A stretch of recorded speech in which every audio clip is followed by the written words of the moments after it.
Hi everyone, how you all doing? I hope you're all doing well. So we are going to be doing a update on pretty much, basically this is going to be like my whole miscarriage story, if you want to call it, because obviously if you haven't seen the previous videos, actually you know what, scrap that, I'll talk about it after this intro, so we'll go back to the intro. Yeah, so this is just going to be my story on my miscarriage and my symptoms, what signs I had, how did I know what was going on, basically all my hospital appointments and things like that. So basically I'm just going to tell you my story. If you like this video, please like, comment and subscribe. Any questions, please leave them down below, and let's just get straight into the video.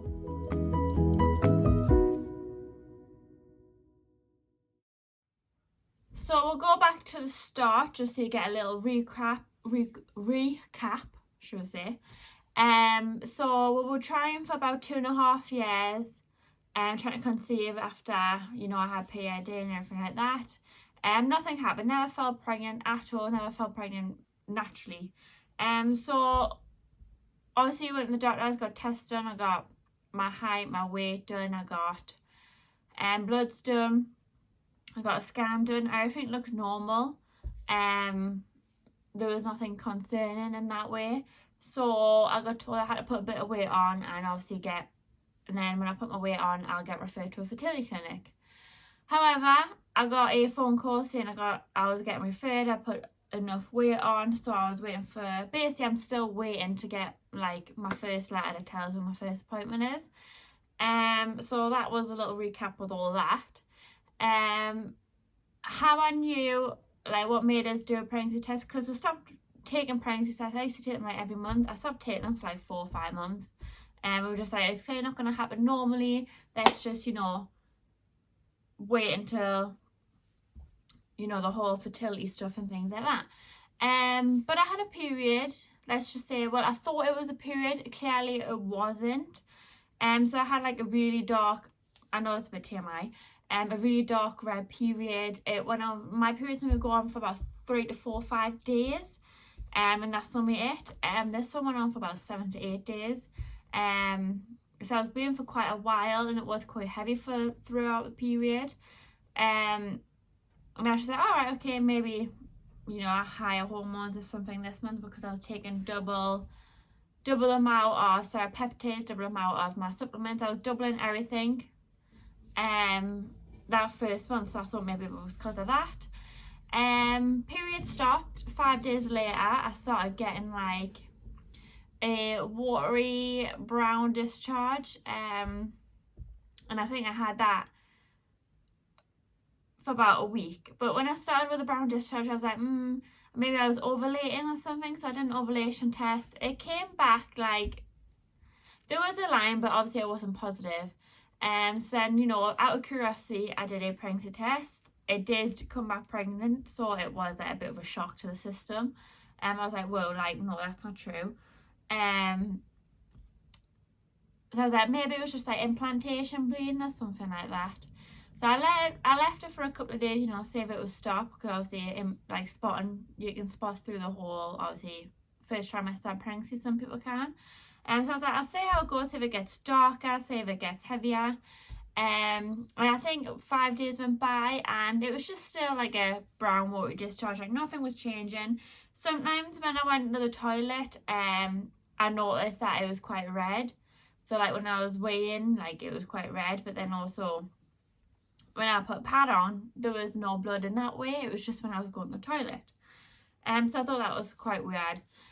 So I rang the doctors. They told me to ring the early pregnancy unit, and they wanted me to go in. I had a scan done and I had bloods done. Obviously my first set of bloods, I think it was 119. I went back 48 hours after, and I think they only went up to like 200. So they didn't double at all. They just went up slightly. They said still up at 35%, you know, if I was implanting at the time, obviously your HCG might not double yet. Because when they did a scan, they couldn't see no sign of pregnancy. They just saw the egg being released from the ovary. So she says obviously if it is still early days, they won't be able to see nothing on the scan. So they did the one on my belly and they did the internal one. Internal one, she still couldn't see anything. When she did pull it out, she did notice there was quite a lot of I wouldn't say it was blood, it was really dark brown. So they kept an eye on us. After a week I had to go back again to see what happened with my HCG levels, and they should have been in the least thousands, but they weren't. I think they went down to 180. So, you know, obviously that wasn't good news. She did say, obviously I had no heavy bleeding or nothing like that.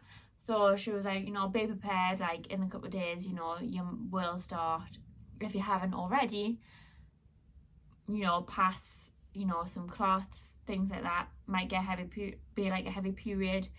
So about 3 to 4 days after finding that out, I did obviously start bleeding again. It was heavy for about 2 days. Basically, it was just like a heavy period, you know. I think I had a couple of clots, like tiny ones that were like size of a snot, that's it. They weren't too big. And I think that went on for about a week.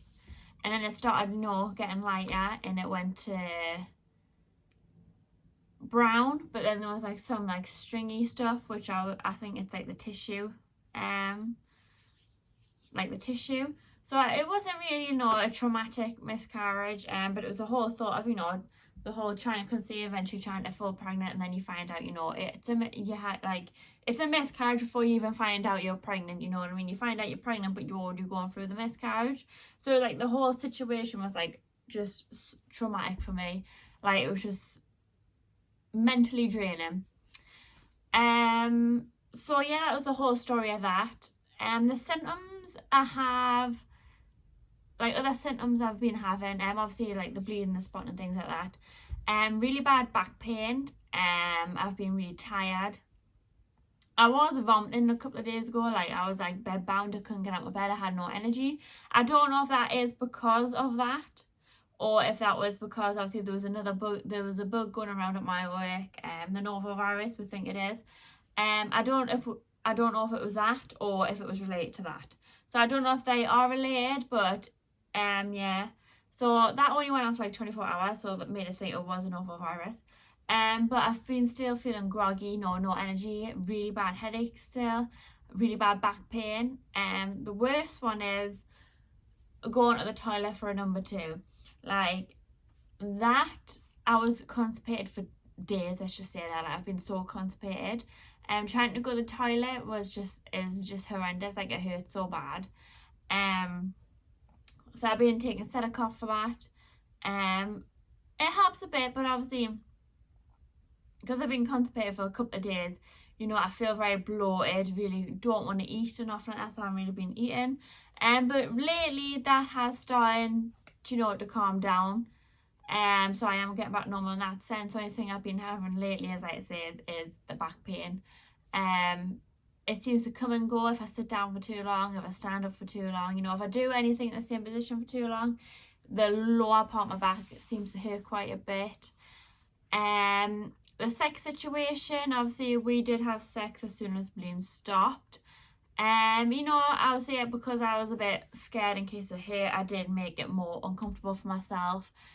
So I wasn't relaxing, I was just trying to get in the mood, but because I was panicking in case of hurt, it wasn't really, I think I made it worse for myself. Like I kept tensing and things like that, to the point where obviously when you tense and things like that, it like friction burns, let's say that. So I think I was like causing it a friction burn because obviously it hurt after. I don't know if that is because obviously the cervix is sensitive after it all or what, but it did burn for a couple of hours after. It seems fine now, you know. I thought it was thrush. I took some thrush tablets. I took like the internal ones, or just because, you know, they tell you to try and avoid putting stuff up there for as long as you can. So yeah, I think that's it really. I think I've laid everything out that has happened to me so far. Like I said, everyone's story is different. Mine was obviously the whole traumatic situation of finding out you're pregnant, to like find out you're having a miscarriage before you even find out you're pregnant. and all the hospital appointments and things like that. It was just all very, you know, mentally draining. So if anyone's got any successful stories, or if you've got any stories down below, or if you've got any questions, just please leave them down below. I would like to hear everyone else's stories. And yeah, if you like this video, please like, comment and subscribe, and I will see you next time.